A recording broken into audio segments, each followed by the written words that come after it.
evening to you at what is for me the end of a dark and dingy winter's day. God, that was quite a doom and gloom start, wasn't it? Yeah, long winter nights. They're tough to stay upbeat at all hours of all days. I think I'm going to have to get one of those sort of daylight simulators in my office just to keep spirits up beyond what the caffeine can allow. Wow, that was a long way round. I need to start just doing these things in the morning rather than the afternoon. I waffle so much more in the evening, have you noticed? If you're here, thanks again, fair play to you, because I'm not sure I could listen to this much rabble before getting to the point. Anyway, here it is. Today's podcast, I'm coming to you with the theme, a repeated theme rather, of something we've covered previously, and that is failure. Not just failure, but repeated rejections. At the time this goes out, then it's probably a fair few episodes since I read out my CV of failures. As a reminder, this is a web page that I keep live on the website, dr-marc-reed.com, and it's right next to my bio. My bio is that page, almost like a living CV, that has, all the highlights, the accolades, all the things that make me feel good about myself and make me feel more secure that whoever's out there judging me is seeing all the right things, and risk mitigating all my insecurities coming crashing down around me. But next to that bio page is this CV of failures, an idea that was inspired in me by others like Melanie Stefan, Johannes Haushofer, who had previously, and in a rather virally explosive fashion, shared their CV of failures with the world, showing the shadow CV, all the non-highlights, the dark moments, the rejections, the non-awards that come through as an inevitable consequence of all the hard work you put in to your CV proper, the thing that you actually want to highlight. When I read out the CV of failures article that goes next to my bio on the website, I noted at the time that I did this because I still get a lot of feedback saying that it's unusual. It's not often that you would see someone who's trying to do all the virtue signalling of how successful they are, i.e. me, and putting out there something that details all their failures. But coming headlong into what I really want to say today, the thing that's in addition to all that CV of failure stuff that I've put out in a previous episode, I've had several conversations with some folks recently who are not just scared of failure, but they're absolutely petrified into stillness. I'm finding it really tough, but all the while re-emphasise that it's so important to try and help people reframe failures as experiments. I won't read it out here, but I'm reminded of a part of my imposter phenomenon book, which I'm in the process of finishing, where I've got an entire chapter called Failing Better, but right at the end of it, I list off about 6 or 7 sentences that all begin with rejections are not failures, they're experiments. And then something else to qualify that. But some of these conversations I've been having have really worried me because I find myself trying very hard to get this message across that failures are experiments and they're not shameful. They are to be encouraged. In fact, they are not embarrassments. They are opportunities. And I'm so glad I've put out that CV of failures now, because I'm able to share it again and again with those who need it, and those who, to their own credit and admission, have approached me very much assuming that it's all gone right and that nothing's gone wrong for me and that I'm somehow uber successful.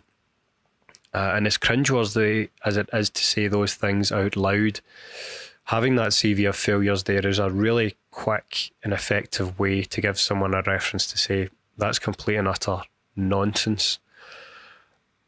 And to then start a conversation about all of the times that failure has hit me hard, but all of the times that those opportunities have given me the chance to pivot more and more into the realm of seeing all these failures, all these rejections as experiments, an unseen means to unseen ends that I couldn't possibly have predicted at the times that I was going through those apparent failures, those rejections, those non-award moments.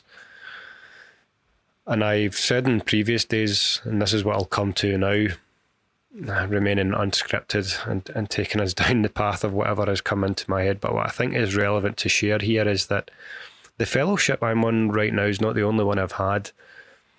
And those who will do a surface level analysis of my previous positions will see that I've had a fellowship in the past, and it's not been tenure tracked, it's not been extended, it's not been made into a permanent post. And I've had those times scrambling for work, scrambling for a new job, thinking about new careers, other ways to put food on the table, because as much as I've tried, I have also failed, and in some people's eyes failed spectacularly, because at the time I wasn't ticking particular boxes, I was taking risks to move into other spaces.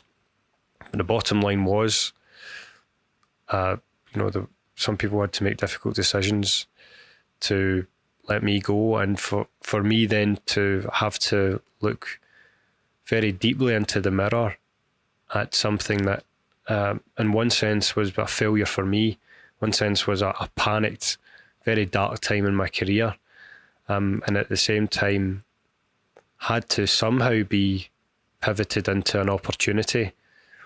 It was at that time I had no idea to write a CV beyond what I'd put together for academia.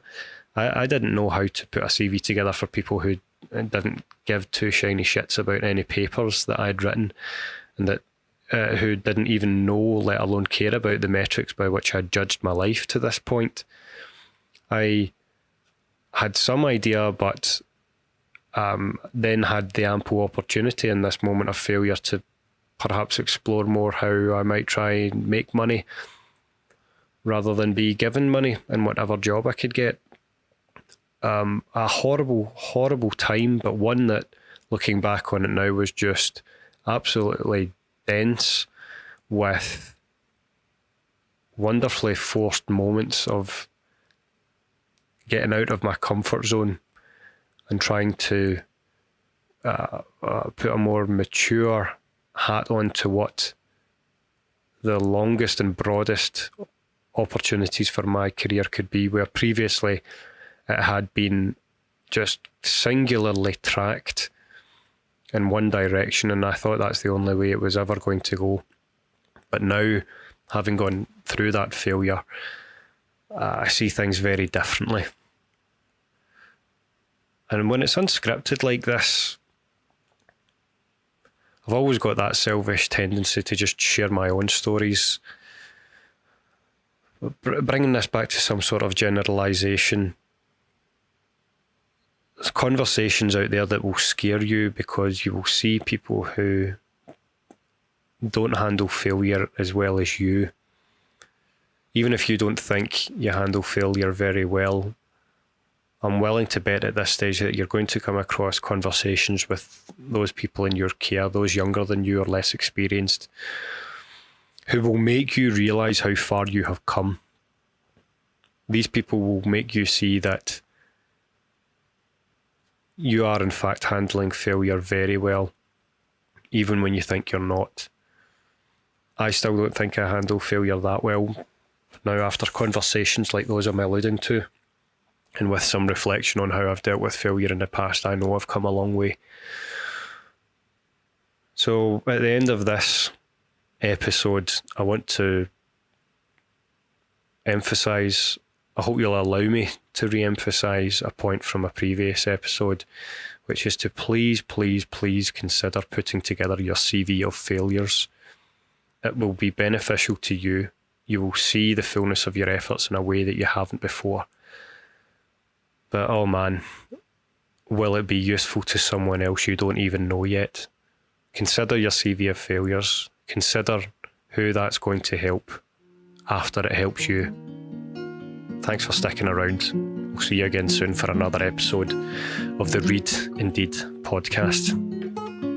If you like what you're hearing on the podcast, head over to the website where not only will you find the written blog versions of these podcasts, you'll find my leadership blog series, the daily thought series, and information about my book on managing the imposter phenomenon. We also have even more free resources and webinars linked to the YouTube channel. So head on over to dr-marc-reid.com. That's dr-marc with a C -reid.com. Thanks again for listening.